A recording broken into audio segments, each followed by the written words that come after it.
आज जानते हैं भारतीय ऑस्कर विजेताओं के बारे में।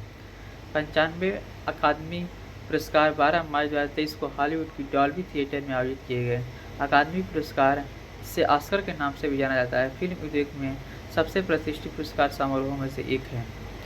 हर साल दुनिया भर में फिल्म निर्माताओं अभिनेताओं के क्रू सदस्य पिछले वर्ष की फिल्म निर्माण की श्रेष्ठ उपलब्धियों का जश्न मनाने के लिए इकट्ठा होते हैं।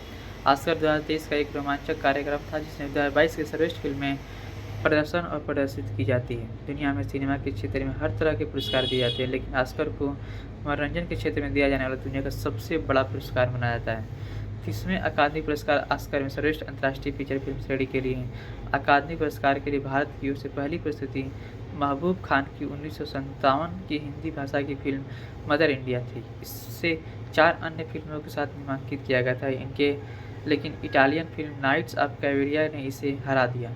पोशाक डिजाइन करने के लिए अकादमी पुरस्कार जीतने वाली पहली भारतीय भानु अथैया थी। 55वां अकादमी पुरस्कार। अकादमी पुरस्कार जीतने वाले भारतीय की सूची पे आपको एक नज़र डालते हैं, जिसमें पहले हैं भानु अथैया, सत्यजीत रे, रेसुल पुकटी, गुलजार, ए आर रहमान, कार्तिकेय गोंसलकीस, एम किरवानी और चंद्र बोस। जो RRR मूवी के नाटो पिक्चर के लिए ऑस्कर मिला था।